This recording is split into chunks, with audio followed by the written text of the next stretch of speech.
The governor of Kano State, Abdullahi Ganduje, has expressed worry over where power will be transmitted to come May 29, 2023, where he pointed out that it was now only God that knows such.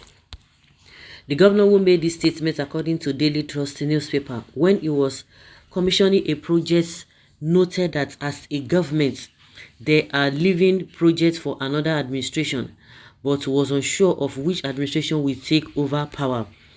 His statement is coming following the Kano State Executive Council, who has set up a 17-member transition committee for a handling over of the baton to the incoming administration in the state after the All Progressives Congress (APC) disputed the result that saw the new Nigeria People's Party (NNPP) winning the election in the state.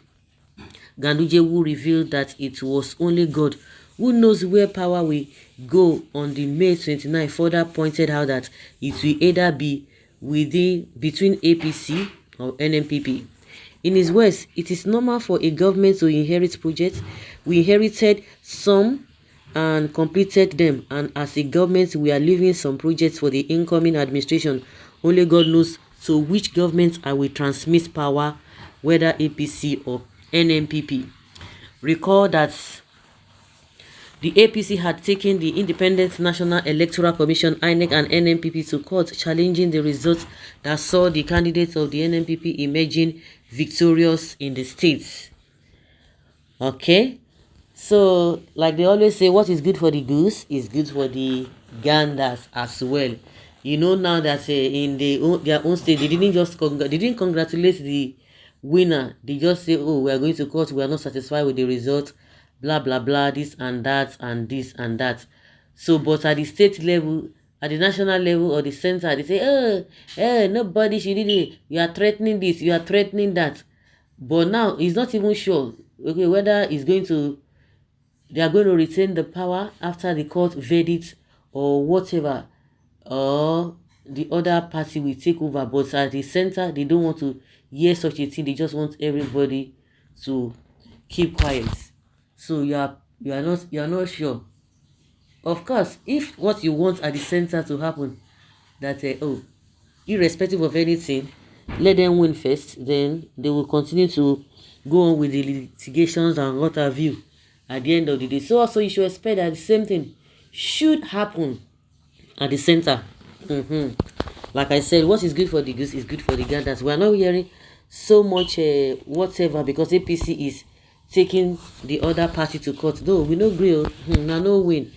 It has to be proven beyond reasonable that you guys won. So we can't say we are giving it to other, or we'll be handing over to other party. But you don't want such a thing. Don't want other people to talk. But at national level, Ganduje's language is not what he's saying at the state level. So also some people will tell you, even now, don't even know where the power will shift to at the center also in May 29. And that is why we have been hearing a lot of what's it called, whether threat, panic, this and this and that. All I know is that like the Labour Party and PDP, they don't have such supporters that are so violent or so aggressive in nature. The only people who have that characteristics, they are APC supporters, because they have done it before. They are APC supporters. Other ones can banter, they can do whatever they want to say on social media, and it ends it. But one thing they are saying is that, we are not accepting you irrespective of anything. We are not accepting you as we are not accepting you as a leader. That if what they are saying is not looked into before May 29, that means the democracy will end. But if the so-called APC party and the military and the government, all of them issuing threats, thinking that people will come out that day and say, no, we're not going to grill. People will come. No, they won't do that. The same thing they expected people to do when they announced the results, and that was why they announced the results at midnight. They announced the result at midnight because they didn't know what people could do. So, but even at that, they were still expecting that people would come out, on the streets and begin to say, but that didn't happen. So if they think people will be coming out on the street and be doing people, and that nobody's ready to do that, but all they know is that we know within our hearts this person is not our own. We know how he got there, but all this threat, they are going to do this. No, it is they. You can imagine if reverse was the case. This therefore don't do and undo. Therefore don't do and undo. It's so pathetic. So pathetic. So this is what this man is telling us. What's his name? Ganduje. He's not sure.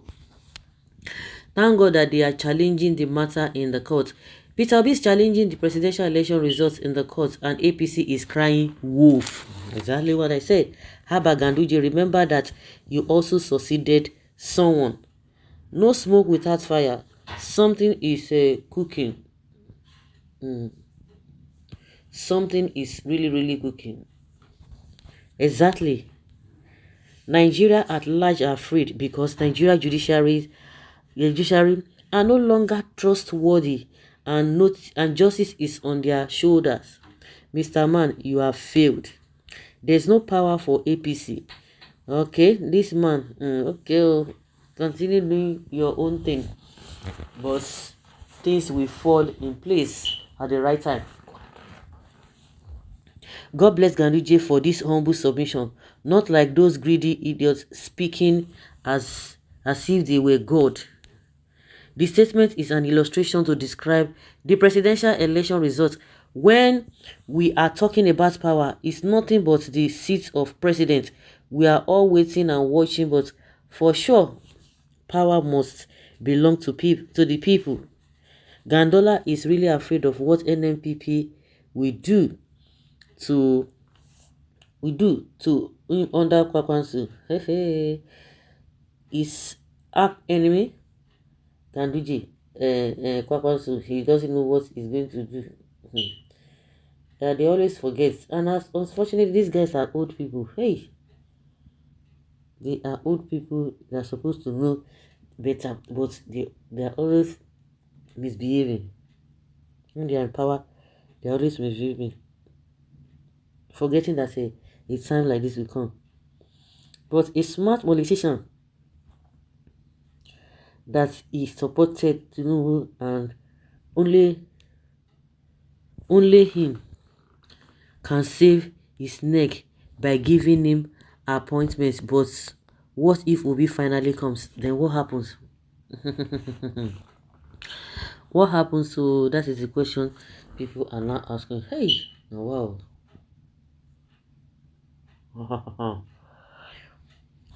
Well, everything like they always say is still under probability. So guys, let's say your opinion and have your take on this.